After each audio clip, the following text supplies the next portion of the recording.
সম্মানিত শিক্ষক, আমন্ত্রণ জানাচ্ছি গুগল ফর্মের পরিচিতি বিষয়ক টিউটোরিয়ালে। এই টিউটোরিয়ালটি অনুসরণ করার মাধ্যমে আমরা গুগল ফর্মের পরিচিতি তুলে ধরতে পারব।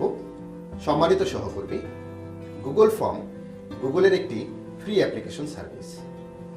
প্রশ্ন তৈরি, কুইজ, সার্ভে, তথ্য সংগ্রহ, ফিডব্যাক বা মতামত গ্রহণ করার ক্ষেত্রে ব্যবহারকারীদের কাছে গুগল ফর্ম অত্যন্ত জনপ্রিয়। চলুন একটি গুগল ফর্মের বিভিন্ন অংশের সাথে পরিচিত হয়ে নিই।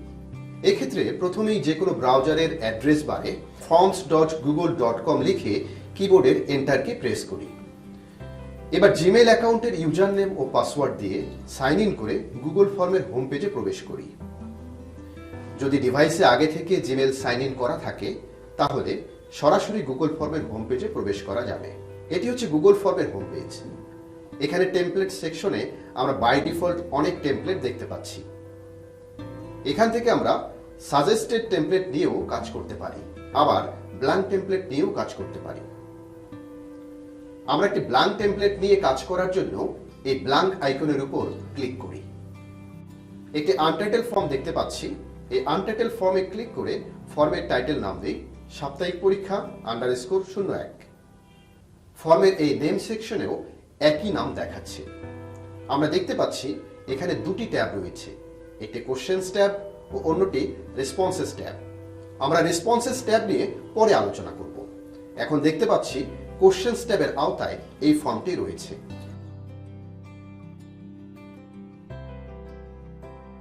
এই ট্যাব সেকশনের ডান কোণায় তিনটি আইকন দেখতে পাচ্ছি, এটি থিম অপশন, এটি প্রিভিউ এবং এটি সেটিংস। থিম অপশনে ক্লিক করি। থিম অপশন উইন্ডো থেকে হেডারের চুজ ইমেজে ক্লিক করি।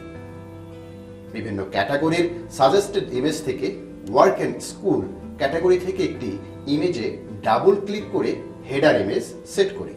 আবার চাইলে এই আপলোড বাটনে ক্লিক করে ডিভাইস থেকে ছবি আপলোড করেও হেডার ইমেজ সেট করা যায়।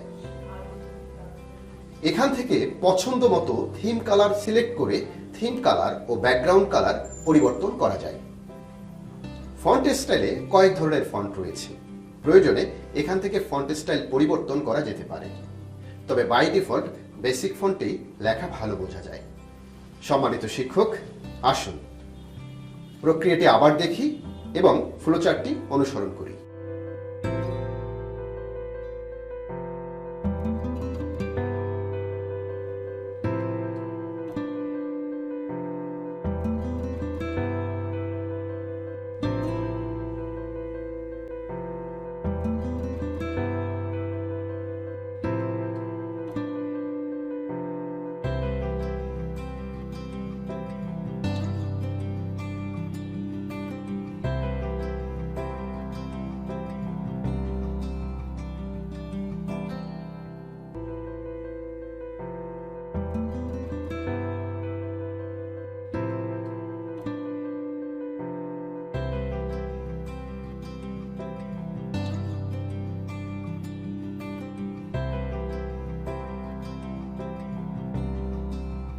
আশা করি আজকের টিউটোরিয়ালটি ভালো লেগেছে।